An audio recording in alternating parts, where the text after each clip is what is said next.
John, talk about what it was like to provide a deep threat to the offense in your first game as a Sun Devil the other night. Really, it was it's a blessing, to go out there, to perform the way that I did, and I just really just brought, just like a deep threat to this team, and I'm just really ready to just use it throughout the season. Were you more nervous or less nervous than you thought you would be? I was pretty nervous. I'm not gonna lie. I was pretty nervous, but as I, got to play the game, I started to cool down, so I was pretty good. John, what have been the most important differences you think between ASU and Oklahoma that here has allowed you to grow as a player? Just really the coaches, just taking, just more time to just develop, just myself, just, just like outside of football, it's just Coach Likens, he's a great coach. I never had a coach like him, that actually, takes time out of his day, to like text us, hey, to watch this, or, to make sure that you do this route, et cetera, and stuff like that. That's the main difference that I see between ASU coaches and the Oklahoma coaches. John, can you amplify about what the deep threat poses, or what that does for your offense as a whole? Forward? It just really just opens up, just a lot of things, like just by me going deep, like it may open up, like other routes, and just pretty much like it opens up, just like a bunch of, opportunities, like other opportunities for us. What did you see in Manny's performance the other night, especially in the third quarter when he was 10 of 10 passing, including the touchdown to you? I think he did awesome. That was the first game, and like I'm just very looking forward to how he did. How he does throughout the season. So Nikhil, obviously you can compare Manny from last year to his first game last week. Did you see a different Manny? Being so much more efficient. I'm real proud of Manny because he took a lot of criticism in the offseason from a lot of people, and he looked pretty poised back there, especially for a first game. So I'm real proud of how he performed, and I'm real confident in him moving forward. We heard so much in the preseason about this wide receiver group being so much deeper than last year. Now that you got to play a game, did it really feel that way too? Yeah, it honestly did feel that way because it's like we have so much weapons on the field, and then we have players that are backups that we can count on too. And again, I'm proud of our wide receiver core. We had no drop balls last game, and that's just going to be our goal moving forward. Any ball that's in our area or that touches our hands, we should catch. So that's just the goal. You're going into this year, coming off a pretty impressive freshman year. What was your off-season focus? Where do you want to make the most improvement going into your sophomore year? My improvement really was on all my technical stuff because I've relied so much my whole life on my athleticism and my size, and Coach Likens did a real good job, and I'm real grateful and blessed to have a coach like him that came in because I've never really had a coach come in and work on all the technical stuff as much as he does, and he takes a lot of time out of his day. He takes 3 hours every day after practice to make cut-ups for us to let us know what we did wrong, what we did right. So it's a great help, and that's what's going to make us elite moving forward.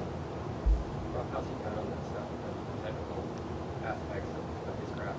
No, he's been one of the best I've coached on that.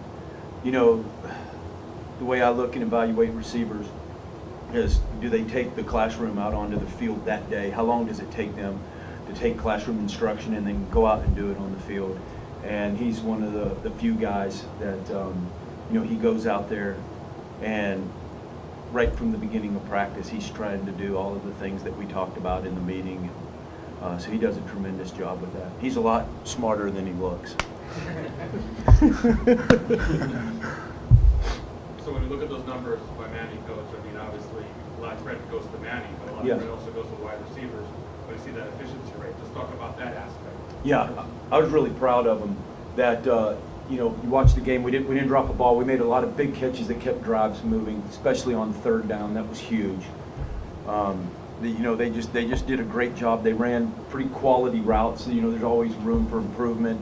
But and then made very hard catches. John made a catch on a curl one time. You guys remember that? He popped his eyes around, and the ball was like right there as soon as he popped his eyes around. He got his hands up underneath it. Did a great job. He caught one, the snap route, and then got that option route on third down. So, you know, that it goes hand in hand. We try to make each other look good. We make the quarterbacks look good. They make us look good.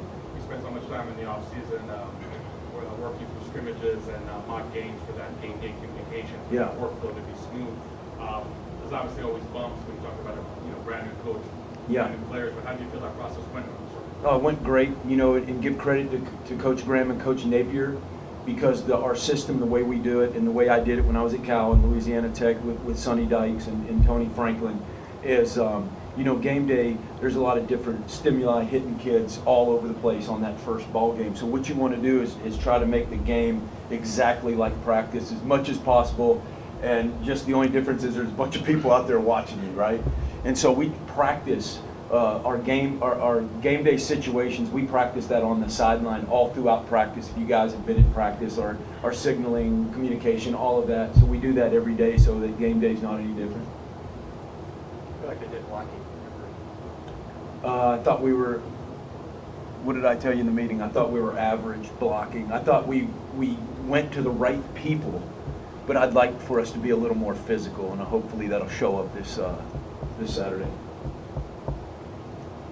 What else is on your to-do list now for week 2? You know, I just want to, like, that first game is over, and so all of the butterflies should be out. And so when they get out on the field, I want them to think about their technique more, because I know what was going through their mind. I've been there before. It's like, oh crap, it's first game, you know, look at all these people, this is cool. All right, so now that's over with, and so now we're thinking technical, we're thinking first step, we're thinking depths of routes and leverages on safeties, on corners, proper shoulder alignment, all of that stuff. I hope that shows up Saturday. Nick, what's your relationship like with Frank Darby? That's my boy.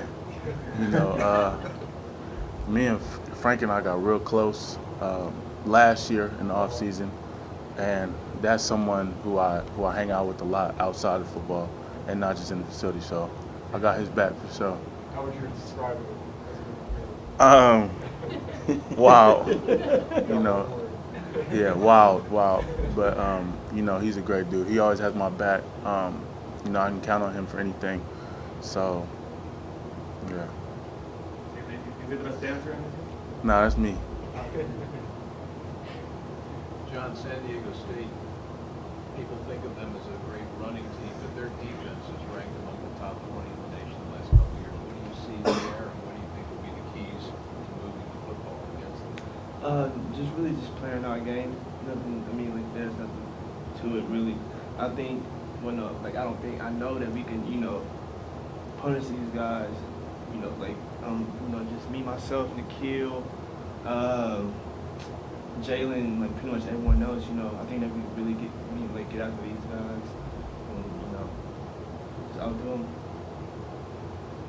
Rob, earlier in the year, you said Jalen was the heart and soul of your receiver group, the guy you looked in the eye in the meeting room to see what the tone of practice would be. How gratifying was it for you to see him break one knee? Yeah, that was awesome. It was so good, you know, to see somebody, you know, reap what he sows, you know, and for him to have that early touchdown and early success, I was extremely happy for him. It was good to see.